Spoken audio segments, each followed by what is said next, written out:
they do not like you falsely inflating your numbers. The FTC requires any material connection between the reviewer and business to be clearly and conspicuously disclosed. FTC does go after small businesses. So just because you're a little business or a small gym or you're not a big dog doesn't mean that you can't get sued.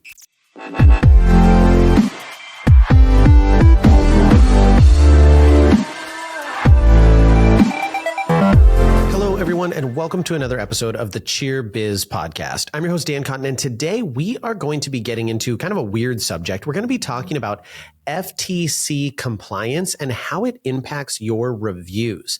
Now, before we get into the episode, make sure you've gone over to Cheer Gym Owners on Facebook and you have liked that page, as well as All-Star Cheer Coaches and Owners, and you've liked that page on Facebook as well, because that is where we have all sorts of amazing discussions.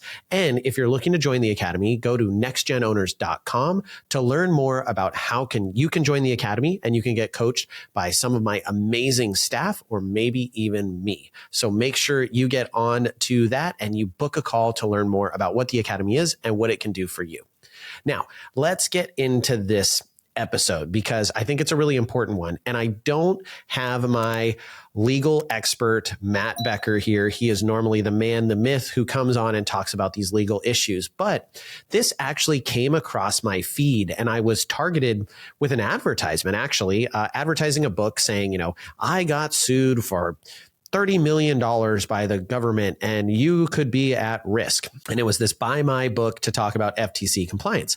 And I was like, man, that seems like a really big deal. So I want to look into that. So I did a little bit of research into it. I went to Google and I said, okay, well, what can I learn without buying this person's book? Because the ad came across a little bit just off-putting to me and my style. And there really is some important stuff to take away from this. So I started reading and I was like, whoa, this impacts a lot of people and a lot of businesses. And some of the things I'm going to mention, you're going to be like, I would never do that. But other things, and as it goes into some of the scenarios, are things that could actually land people in hot water. So this is important because it takes effect October of 2024, which at the time of recording is in a week, not even. So you need to know this because it could impact your gym.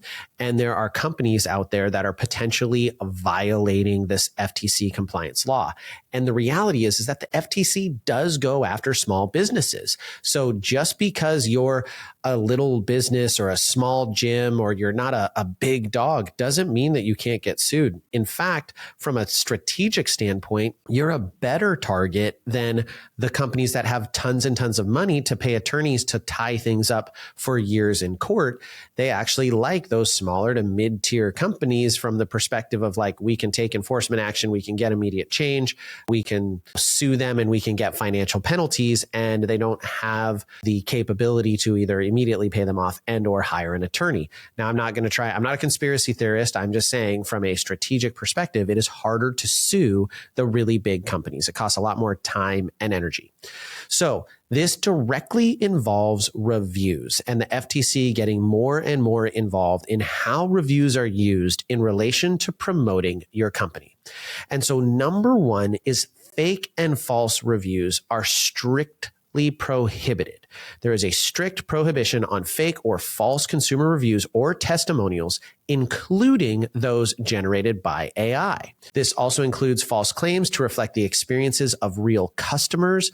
So I want to kind of break some of them down, and I want to tell you some experiences I've personally had revolving around fake reviews, even in the cheer industry. One, I think the AI one is really interesting because as AI evolves, there are a number of products out there to help you do things. And if you were to go to ChatGPT and you were to say, hey, I have a cheerleading and gymnastics gym, and I would like you to write me 25 5-star glowing reviews, specifically referencing my staff and this and that and the other things.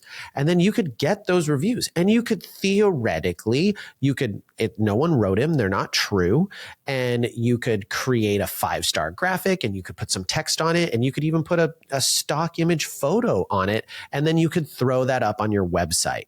And this is actually where my first experience with fake reviews came in the cheer industry. And it was working with someone else who marketed themselves as a professional in the industry, and they had a product that involved a landing page. Now, this was years and years and years ago when this was not strictly prohibited.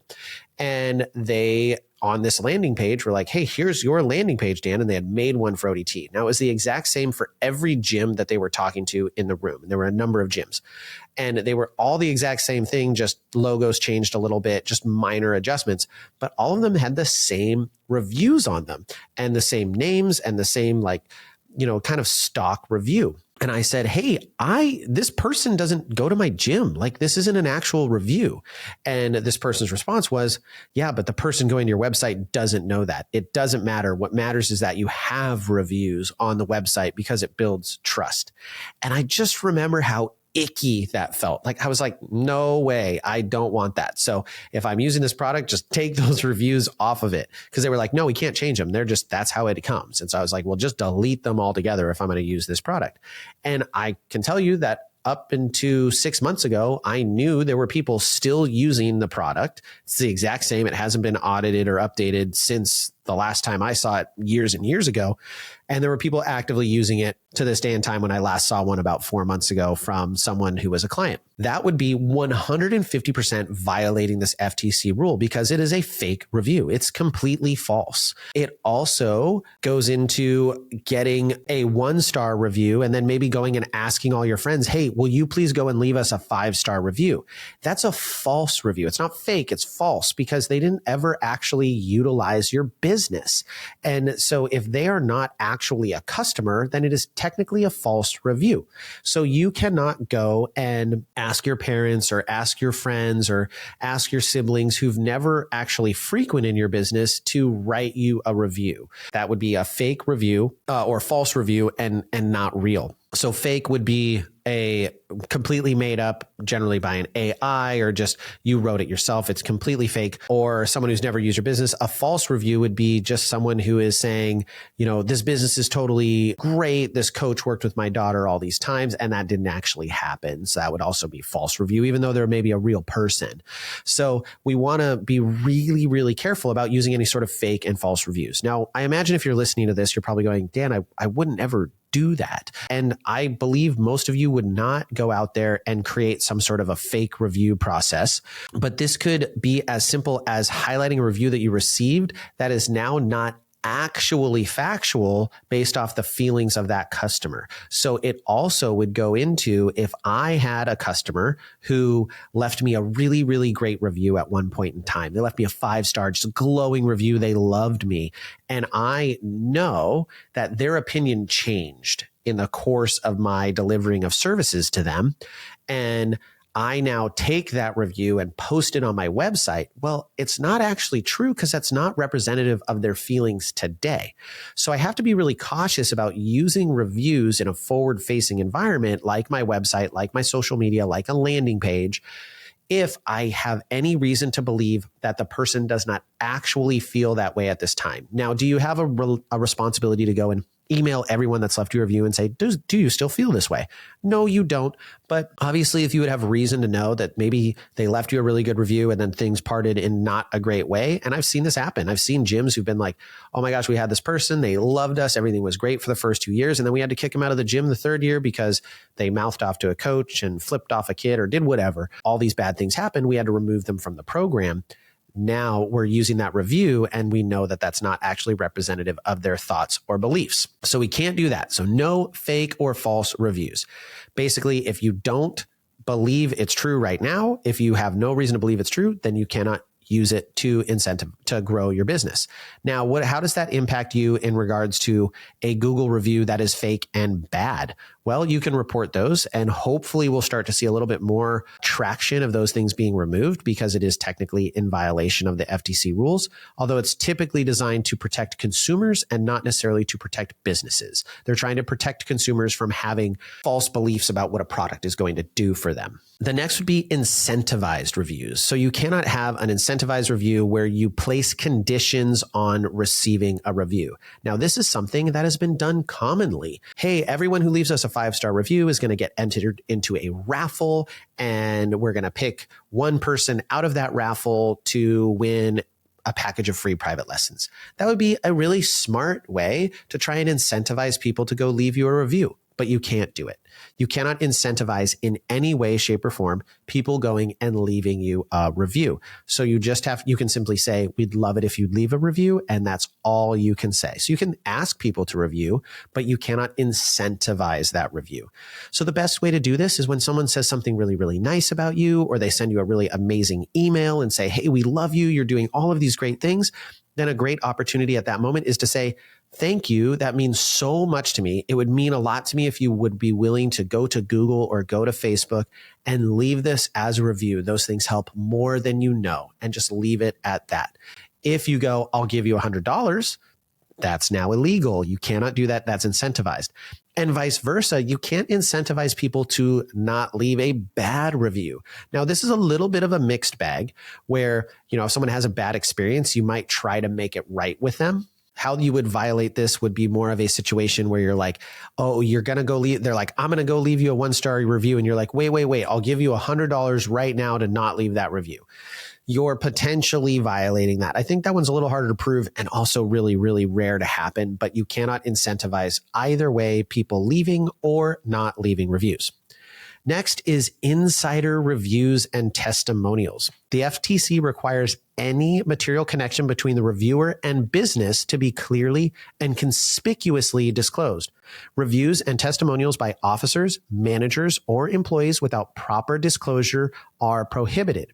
It is also unlawful if an officer or manager encourages non-disclosure, further restricts them from soliciting reviews from immediate relatives, employees, or agents without ensuring full disclosure. This is one that you absolutely could get into some hot water with. I see it all the time with gyms. And in fact, I have reviews on our gym from coaches, because are some of your coaches oftentimes your clients? Yes, they are. So we have coaches that their kids are in the program and they go and leave a review as a customer. In that circumstance, though, they are required to make a notification, some sort of a disclaimer at the bottom or at the beginning. In full transparency, I am a coach at XYZ gym, but my child also attends this gym, and this is my experience. And then they could leave a review.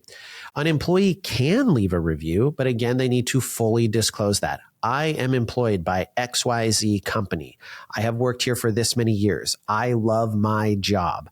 I enjoy working here. This is why I think it's such a great business. They could leave that review, but you just want to be really cautious about utilizing employee or manager or even your own owners going to your own page and leaving reviews. And I get the temptation because many people don't truly understand how dramatic of an impact it is when someone leaves you a 1-star review. It freaking sucks because those 1-star reviews take like 5 times the reviews to offset them. It takes a really long time and a high number of 5-star reviews to offset that 1-star review. So especially if you have a few reviews, maybe you have 5 reviews and you get 1-star review, it's going to tank your score. So it really, really sucks to get those 1 stars. And I get the desire to get higher reviews. Generally speaking, I will be completely honest with you. As a consumer, if I go to a page and I see 5 out of 5 stars and they've only got 1 or 2 reviews, I don't care. I also look at it and I go, man, they've got 25 reviews and they've got 5 stars. Interesting.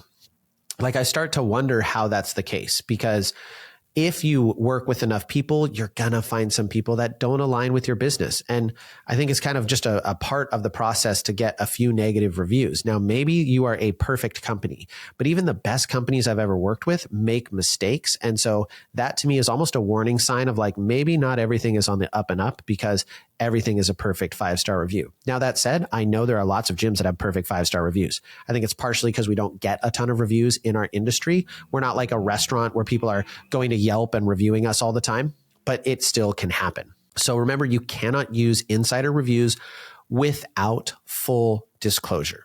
The next thing that they weighed in on is company-controlled review websites. So another significant aspect of the rule is the prohibition against businesses misrepresenting the independence of review websites or entities they control.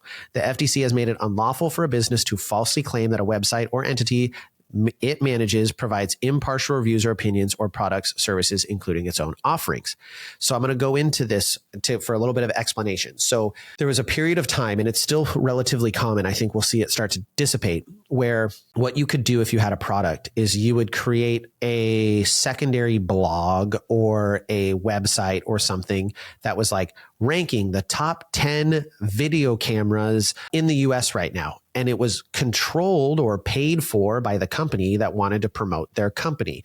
We'll call it Super Camera Company. Got this website, and they said, oh, there's this camera, and they gave you other cameras as options. There's the mediocre camera company, and there's not so great camera company, and they ranked them, but then they put the super duper camera company as the 5-star gold standard. This is the best camera on the market, but they represented it as if it was some impartial review.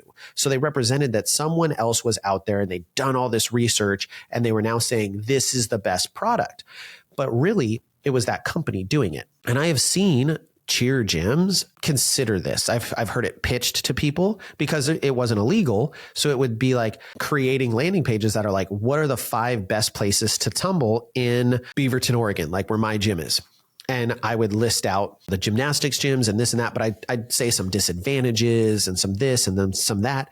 And then I'd list my gym, Oregon Dream Teams, as the best, right? This is the best place to train tumbling. And even if I believe that, if I was listing it as if the website was localbeavertonreviews.com, but it was controlled by Oregon Dream Brands, and I were to promote that, then I would be misrepresenting that material fact of I actually own that. And I'm not an impartial person weighing in on what is the best place to go tumble. I am a very, very partial person saying you should tumble at my gym. So the FTC is trying to discourage that because it was really, really popular, specifically with physical products. So things like video cameras, digital cameras, computers, et cetera, et cetera, et cetera. There was a lot of like, what's the best websites? The next would be fake social media indicators. The rule also addresses the misuse of fake social media indicators, such as followers or views artificially generated through bots or hijacked accounts. It prohibits businesses from inflating their social media influence and deceiving customers about its popularity or credibility for a commercial purpose. The FTC regulation prohibits the purchase or sale of such indicators when the buyer knew or should have known that they were fake.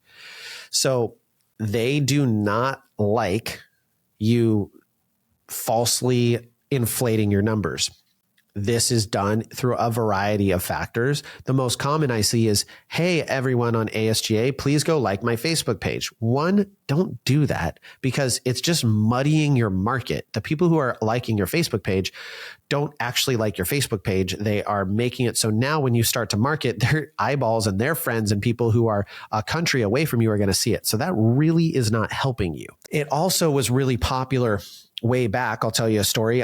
We hired a company in my very first year of owning the gym. We had someone come in and they were like, hey, we did some work for a local gymnastics gym and we got them a ton of new enrollments. And we did it through a 1-minute YouTube video that was like a promotional kind of advertisement. And we got a ton of organic traffic is what they called it to rank high. So it would rank high on all of the Google searches because videos were ranking the highest at that point in time. And so these videos will show and they'll get in front of a bunch of eyeballs. Well, how they did this was they made the video and then they paid a bot farm to go on and comment. So I was like, originally they posted it and I was like, oh my gosh. And they didn't explain this all to me. I was like, oh my gosh, this video is killing it. We have 550 comments. It was something like that. I'm picking out a random number, but it was a massive amount of comments. And then I started reading it and I was like, who are these people? It was like, great job, coach. And this coach is so smart and they know what they're talking. And I'm like, it doesn't even make sense. Like a lot of the responses weren't really relevant to what we were talking about. They were never anyone we cheered with. They had really broken English. It was just it was fake. Everything was fake. They were using a bot farm. And you can do the same thing on social media. You can buy likes. All of that stuff is illegal now. So the FTC is really not a big fan of that because you're misleading customers to believe that you have all of these people liking your stuff. So if you're ever in that position where you're getting kind of fake followers, you're asking for people who aren't really interested. Now, is there anything wrong with saying, hey, we've launched this new page. would love anyone to go and like it. You can absolutely say that. And so it's not truly violating the rule to get people on ASGA to like your page. I don't recommend it, but again, if you're just going out there and you're paying for people to do it, or you're trying to get false people to follow it, so you're inflating your numbers to look like you have a bigger following than you do, generally speaking, the FTC is not a big fan of that. The last thing, and I am reading off of my iPad because I took this stuff offline so I don't get things wrong. The last thing would be review suppression. The rule prohibits the suppression of reviews by threats or intimidation, as well as the suppression of reviews that contain negative or unfavorable statements. It states that organizing reviews alone does not qualify as suppressing reviews, but businesses may not feature or highlight favorable reviews in any way that distorts the full universe of consumer feedback. The FTC acknowledges companies' rights to suppress certain reviews, including those that contain defamatory, harassing, abusive, obscene, vulgar, or sexually explicit conduct. Additionally, companies may suppress clearly false content or reviews that the seller reasonably believes are fake. So you can, like I said, you can challenge false reviews, reviews that are not real people or that are fake, that are designed to defame you or are over obscene or abusive or things like that. You can request those to be removed, but you cannot otherwise suppress reviews. How you would do this, a variety of different ways. I don't want to go into all of it, but suffice it to say, you can't suppress reviews.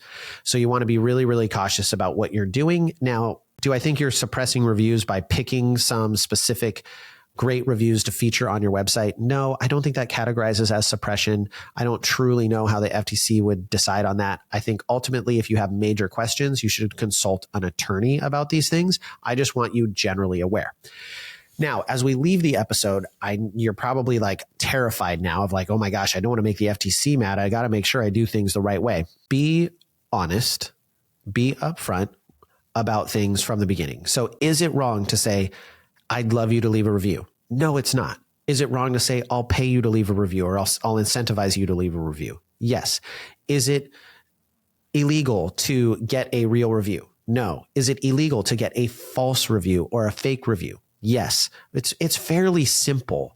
And basically just think of it, the lens that I'm looking at it through is my way of highlighting and promoting and capturing reviews likely to give a representation of what my experience is like in my business? And if I'm doing that and I'm doing things above board, I'm giving people real feedback of what is really happening, and I'm doing things the right way.